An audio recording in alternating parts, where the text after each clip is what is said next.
Yo, kita mulai notarisme saya dan semangat. Ada 3 jenis suara yang didengar dokter pakai stetoskop di dada pasien. Yang pertama itu bunyi vesikuler, artinya bunyinya bersih, tidak ada halangan, tidak ada pembuntuan. Bunyinya seperti meniup udara saja. Itu normal. Ada yang kedua, kalau misalnya bunyinya rongki. Rongki itu seperti bunyi ngorok, tapi ngoroknya itu dari paru-paru. Jadi bisa krok, krok.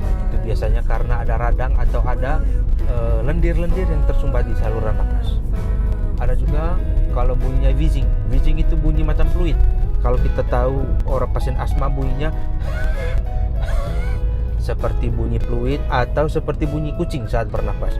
Itu berarti ada peradangan dan ada saluran udara yang menyempit sehingga menghasilkan bunyi yang bernada tinggi. Oke.